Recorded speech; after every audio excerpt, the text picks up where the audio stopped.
मिले 64 खिले 20 रहे कर जोर, और 10 बरस के बीच में खिल गए 7 करोड़। ये नमस्कार है, ये प्रणाम है, ये गुड मॉर्निंग है, ये राम राम। 4 मिले मतलब 2 व्यक्ति मिल गए, एक पक्ष दूसरा वो पक्ष, उनके 2 हाथ और मेरे 2 हाथ, 4 हाथ। 64 खिले मतलब इतना पुलकित हो जाना चाहिए, इतना प्रेम लग्न हो जाना चाहिए कि उनके चेहरे पर हंसी आ जाए। ये हो गए 64 खिले मेरे पाकिस्तान और आपके पाकिस्तान। 20 रहे कर जो मेरी 10 उंगलियां और आपकी 10 उंगलियां ये दोनों मिल जाए तो 20 रहे कर जो, और 10 बरस के बीच में जब दोनों आपके सामने हो गए, जैसे आप और हम सामने हैं, तो 3.5 करोड़ रोम एक इंसान के शरीर में होते हैं। तो दोनों पक्ष के 3.5 और 3.5 7 करोड़ रोम पुलकित हो जाना चाहिए। इसको बोलते हैं नमस्कार। महान त्यागी बाबा ज्यादा है, थोड़ा ज्यादा है।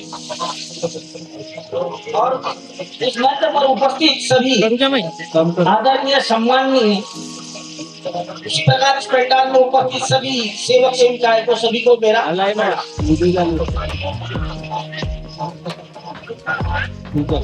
मानव धर्म भव्य सेवक सम्मेलन सामूहिक हवन कार्य बाजार चौक भूखा टोला नीलम, ये जो कार्यक्रम भव्य सम्मेलन का आयोजन जो किया गया है, तो धन्यवाद देता हूँ कि धर्म के प्रति जागरूकता और अपने दुखों का हरण करने के लिए जो आयोजन किया जा रहा है, तो यहाँ के श्रोताओं को मैं विशेष धन्यवाद देना चाहता हूँ और उनका आभार व्यक्त करता हूँ। सभी धर्मों में, सभी पंथों में यहाँ पर सबसे पहली बात है, हमने शुरुआत किया नमस्कार से। तो कोई राम राम कहते हैं, कोई गुड मॉर्निंग कहते हैं, कोई गुड इवनिंग कहते हैं। किसी भी शब्द का अर्थ को समझना अति आवश्यक है, वो क्यों किया जाता है। तो सबसे पहले हम नमस्कार करते हैं, तो नमस्कार शब्द का अर्थ होना चाहिए पता आपने को। 4 मिले 64 खिले, 4 मिले 64 खिले 20 रहे कर जोर, और 10 बरस के बीच में खिल गए 7 करोड़। ये नमस्कार है, ये प्रणाम है, ये गुड मॉर्निंग है, ये राम राम। 4 मिले मतलब 2 व्यक्ति मिल गए, एक पक्ष दूसरा वो पक्ष, उनके 2 हाथ और मेरे 2 हाथ, 4 हाथ।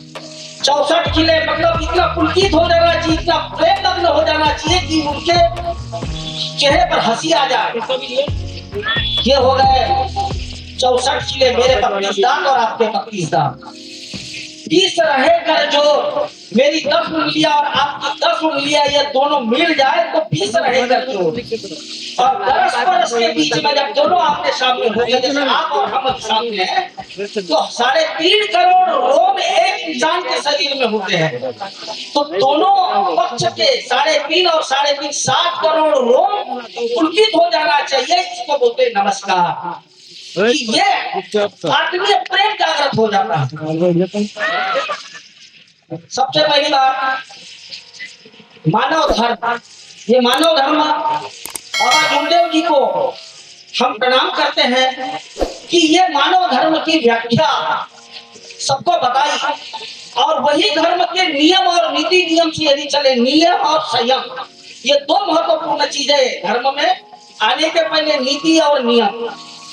यदि वो नियम को पालन करेंगे तो आपके ऊपर कभी दुख नहीं आएगा, आया हुआ दुख कभी तो बाबा की कृपा से हट जाएगा, ये मेरा वादा है। तो नियम पर चलना चाहिए, सत्य मर्यादा प्रेम। हम है मानव धर्म, धर्म ये संस्कृत शब्द है, धर्म संस्कृत शब्द है, धर्म यानी धारणा, धारण करना। तो धर्म के उस नियम को, उस नीति को, उस संयम को धारण यदि करते हैं, सत्य मर्यादा और प्रेम, तो निश्चित ही हम, ये मानव धर्म का सम्मेलन है, तो हम मानव बन जाएंगे। और मानव है, अभी मानव नहीं है, कई लोग मानव नहीं है। आपको बता दूं, यदि मानव होते सभी, तो मेरे घर से आपने पढ़ा होगा कि तुगलक महाराज जिस समय में ये भाषण दिए थे, उस समय 55 करोड़ भारत की जनसंख्या थी, 55 करोड़।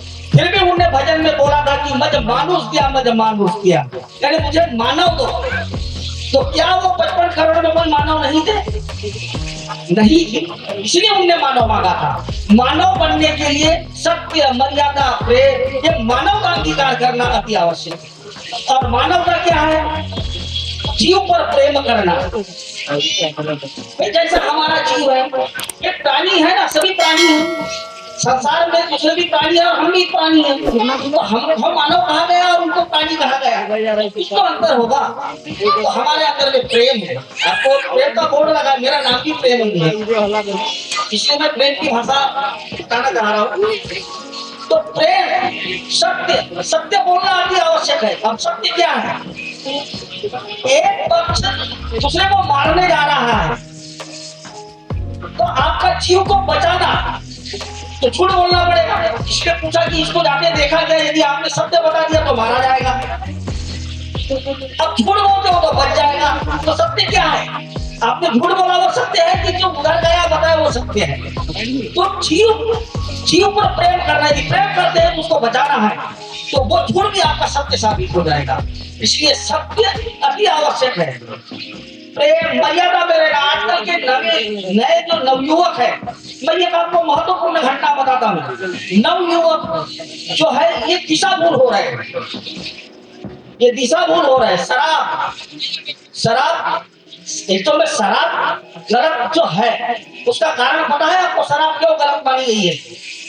एक व्यक्ति की मृत्यु हो गई, मृत्यु होने पर यमराज से जाकर के याचना करने लगा। वो कहता है कि प्रभु मुझे माफ कर दो। यमराज ने कहा मैं तुझे 4 वस्तु देता हूँ, 4 वस्तु में ऐसा कर्म कर कि जिसमें पाप ना हो। एक टेबल रखा गया, टेबल के ऊपर में मांस रखा गया, दूसरे में सुंदर सी कन्या रखी गई, तीसरे में जुआ खाना रखा गया और चौथे में शराब रखी गई। बोले 4 वस्तु में से ऐसी वस्तु ग्रहण करना कि जिसमें पाप न हो।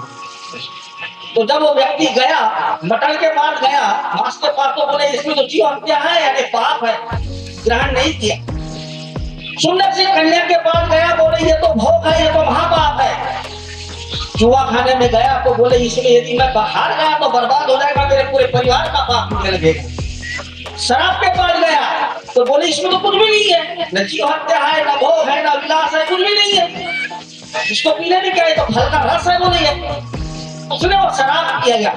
और शराब के नशे में विवेक बुद्धि खो करके उसने मांस भी खाया, कन्या भी भोगा और जुआ भी खेला।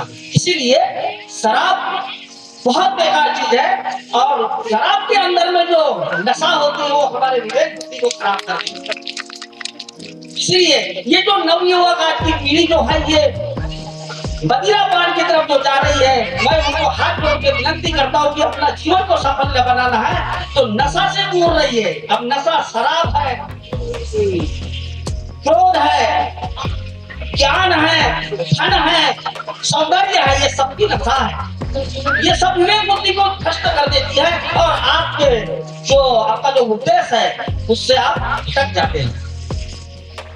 तो ईश्वर की शक्ति को प्राप्त करना है, ईश्वर की शक्ति को प्राप्त करना है। अब दुख की जो बात आती है, इंसान में, संसार में कोई प्राणी बोल दे कि मुझे दुख नहीं है, दुखासी जन्मा जेते बुढ़ा पहावे सो गुना, दुखासी कारण जन्म ख्यावा।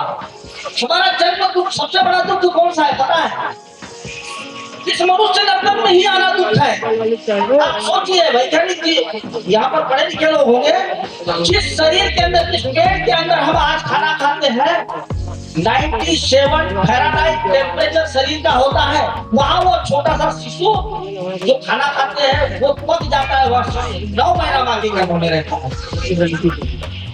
इससे बड़ा वहीं पर आपका मल है, वहीं पर मूत्र है। जहाँ कोई भी इंसान मल मूत्र में रहना पसंद करेगा नहीं करेगा, वो सबसे बड़ा नरक है। तो इसीलिए यहाँ इस योनि से, किसी भी योनि से पुनर्जन्म न होना, यही मोक्ष है और वही सबसे बड़ा सुख है।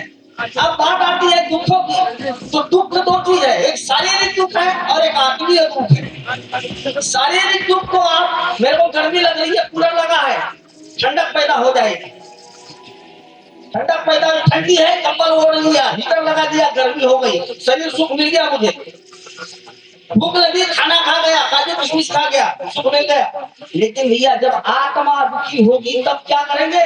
तब यही तब यही जुमदेव बाबा ने यही धर्म मानव धर्म की जो स्थापना की, आप सबको शारीरिक और आत्मिक दुख से दूर करने के लिए इस मानव धर्म की स्थापना की, और जिसमें आप सभी लोग इस धर्म में आए हुए सभी दुखों से दूर होंगे। श्रद्धा चाहिए, विश्वास चाहिए, बस इतना कहते हुए, और समय बहुत है और वक्ता भी बहुत है, इसलिए इतना कहते हुए मैं अपने शब्दों को विराम देता हूँ। नमस्कार।